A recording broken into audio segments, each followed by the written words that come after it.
Hello everyone, welcome to my channel. Bold and Beautiful's Sheila Carter has managed to get herself caught up in yet another criminal act, although this time she didn't commit it herself.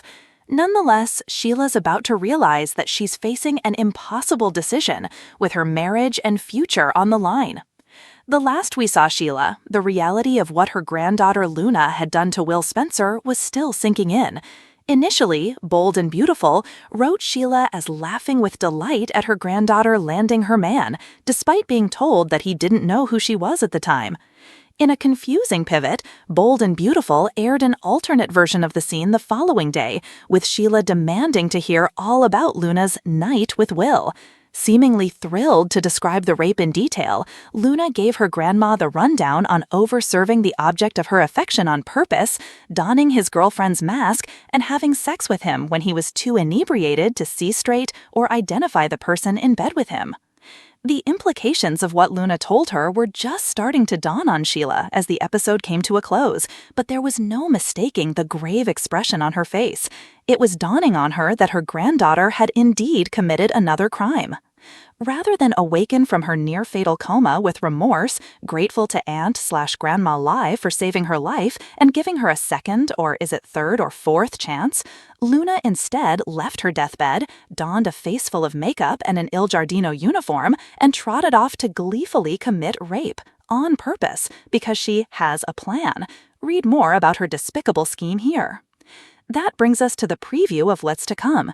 Clearly, Sheila, who fueled the fire of Luna's obsession by telling her about Will's party, now faces an impossible decision: give up on the granddaughter she loves, do the right thing and turn her into the authorities, or continue to help her and thereby become an accessory to a crime.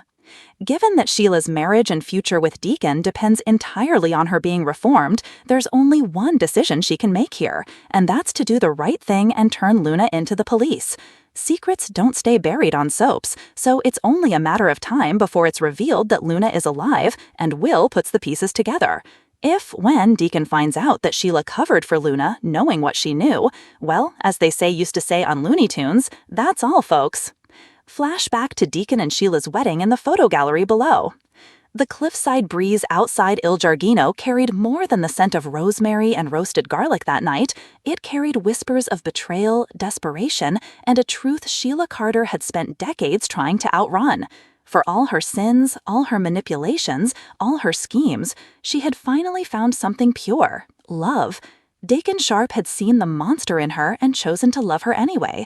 But now, fate demanded a decision, and Sheila knew that only one choice would save her marriage if it didn't destroy her first. Inside their dimly lit apartment above the restaurant, Deacon's voice trembled with equal parts frustration and fear. "Sheila, I need you to tell me the truth, right now. Are you protecting someone? Or worse, are you planning something?" Sheila's green eyes darted toward the floor. She had spent years mastering the art of lies, but with Deacon, the usual games shattered like glass. He had given her a real chance at redemption, but that redemption was being tested in ways even she couldn't control. It started with a knock on the door 3 nights earlier, a knock that brought more than a visitor. It brought the past, wrapped in blood and secrets. Tom Ridgway, an old ally from Sheila's darker days, had resurfaced. Desperate and hunted, he begged Sheila to hide him. He promised that if she turned him away, he'd expose everything. Her role in past crimes she sworn were buried. If Deacon knew half of it, their fragile marriage would collapse like a house of cards. And so Sheila had made the first impossible choice. She let Tom stay. Now every moment felt like a ticking clock. Deacon sensed something was wrong, and his patience, though deep, wasn't limitless. She could see it in his eyes, the doubt, the shadow creeping into the man who had once believed she could change. "Sheila," Deacon pressed, stepping closer, "you can't lie to me anymore. Whatever this is, whatever you're hiding, it's coming between us. And if you don't come clean," his voice cracked, "we're over." The words hit Sheila harder than any bullet ever could. She had survived prison, faked her own death, faced down enemies who wanted nothing more than to see her rot. But the thought of losing Deacon, that was unbearable. In her mind, the two paths stretched before her like a cruel fork in the road. If she confessed about Tom, she risked prison, scandal, and the wrath of everyone at Forrester Creations who already despised her. But if she stayed silent, Deacon would never trust her again. Either way, she would lose. Tears threatened to spill, but Sheila bit them back. She was not a woman who broke easily. Yet here she was, shattered. "You think I don't know what love costs, Deacon?" she whispered, her voice trembling. "I've burned every bridge I ever had. Every child, every friend, they're gone because of the choices I made. But you're the only person who's ever given me hope. And now I have to choose between protecting that and protecting you." Deacon searched her eyes, trying to find the truth in them. For a long, breathless moment, silence hung heavy between them. Finally, Sheila made her decision. She turned toward the bedroom where Tom was hiding like a ghost from her past.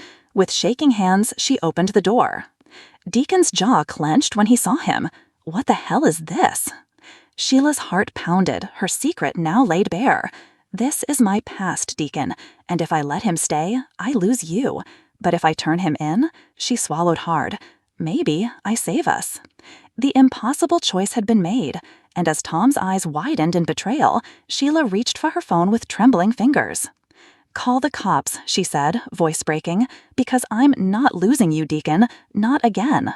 For the first time in her life, Sheila Carter wasn't choosing survival. She was choosing love.